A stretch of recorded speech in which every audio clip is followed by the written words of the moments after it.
Hello guys, welcome to my channel. আজকে দেখো আমি সকাল সকাল উঠে কিন্তু স্নান করছি। আর জলটা কিন্তু আমি কল থেকেই তুলেছি, কারণ আমাদের বাড়িতে ট্যাপের জলও আসে, কিন্তু ট্যাপের জল দিয়ে স্নান করলে আমার খুব শরীর খারাপ করার জন্য আমি কলের জল পাম্প করে কিছুটা ফেলে দেওয়ার পর তারপর আবার জল তুলে ওই জলটা দিয়ে আমি স্নান করি। আমাদের কলের জলে কিন্তু একটু আয়রন আছে, সেই জন্য স্নান করলে গাটা একটু কালো হয়ে যায়, কিন্তু কোনো ব্যাপার না। আবার গরমের দিন আসলে ট্যাপের জলে স্নান করবো, আবার ফর্সা হয়ে যাব। তো এখানে দেখো আমি ভাতটা বসিয়ে দিয়েছিলাম, ভাতও হয়ে গেছে। তো এসে আমি মারটা ছেঁকছিলাম, মানে প্রায় অর্ধেকটাই মার আমার ছেঁকা হয়ে গেছে। তো যতটুকু ছিল হাঁড়িটা আমি ওপর করে আর কি ওটা ছেঁকে নিলাম। এখানে দেখো ভাতটা আমি একটু ঝাঁকি দিয়ে ঢাকনা খুলে রেখে দেবো, কারণ যাতে ভাতটা বেশি সেদ্ধ হয়ে না যায়। আর এদিকে দেখো মা কিন্তু চা বানাচ্ছে, মা চা খাওয়ার জন্য। মা চা খাওয়ার খুব নেশা, সকালবেলা চা না খেলে মার নাকি মাথা ব্যথা করে। তো সেই জন্য মা দেখো এখানে চা বসিয়ে দিয়েছে, আর ওখানে আমি সোনা মুগ ডাল বসিয়ে দিয়েছি। আমার মুগ ডালটা সেদ্ধ হয়ে গেছে। আর এখানে বাঁধাকপির ঘন্ট বানাবো। আর হচ্ছে ডালটা আমার সেদ্ধ হয়ে গেছে, তাই এখন আমি মাছের মাথা দিয়ে সম্বর করব।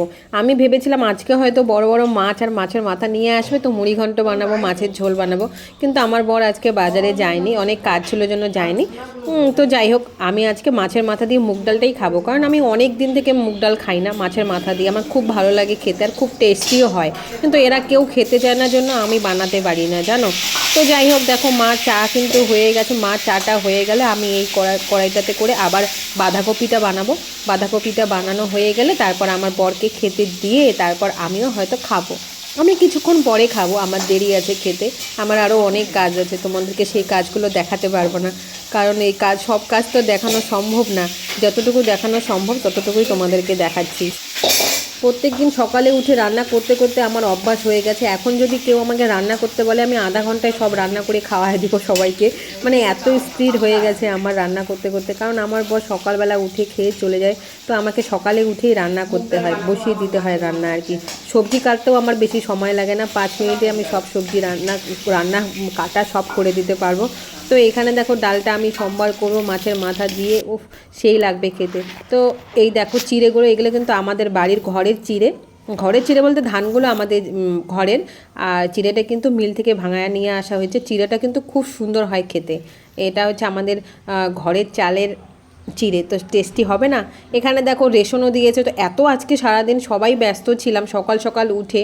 তো এদিকে রেশনও নিয়ে আসলো, আর এদিকে আমি আমার বরের জন্য ডিম পোস্ট করে দিচ্ছি, কারণ ও এটা খেতে খুব পছন্দ করে। আর এখন আমি ভাতটাও বেড়ে দেবো, কারণ ওর কাছে সময় নেই, তাড়াহুড়ো করে খেয়ে চলে যাবে। তো এখানে দেখো আমি বরের জন্য ভাত বাড়ছি। আমার বরটা বেশি ভাত খেতে পারে না সকাল সকাল উঠে, আমিও অত সকালবেলা ভাত খেতে পারি না, কিন্তু খেতে হয়।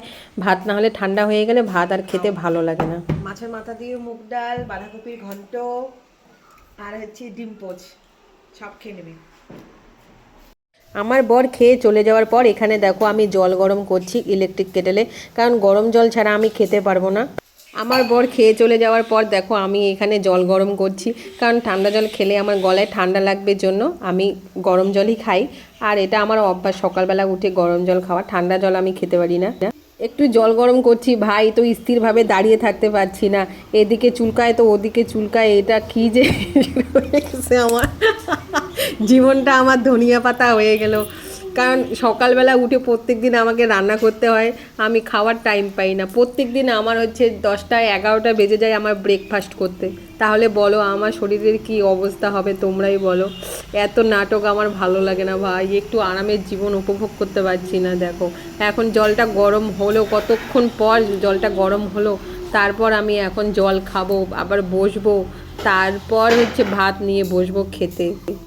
তারপর শুনি যে জল নাকি আবার দাঁড়িয়েও খাওয়া যায় না, তার জন্য প্রত্যেক দিন সকালে উঠে জল গরম করে এইভাবে বসে বসে জল আমাকে খেতে হয়। কি যে ভাই নিয়ম, এত নিয়মকানুন করে কে আর চলা যায় সংসারে বলো। শুনেছি সংসারে নাকি নিয়মকানুনেই মাস্ট করতে হয় সব কিছু, নিয়মকানুন ছাড়া নাকি সংসার হয় না ভাই। তো এই জন্য দেখো এখন তো কি করব বলো, মেনে চলতে হয়, আর কিছু করার নেই। এখানে দেখো আমি ভাত নিয়ে বসে গেছি, বাঁধাকপির ঘন্ট। আজকে কিন্তু বাঁধাকপির ঘন্টটা খুব সুন্দর হয়েছে খেতে, জানো।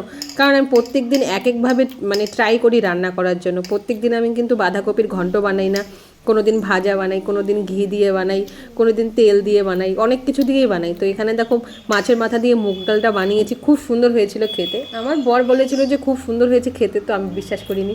তো যাই হোক, আমি এখন নিজে খেয়ে দেখলাম, খুব ভালো হয়েছে। এখানে দেখো আমার পাতে লঙ্কা থাকবে না, এটা তো হতেই পারে না। তো এটা কালকের মাছ ছিল, আজকে মাছ নিয়ে আসেনি।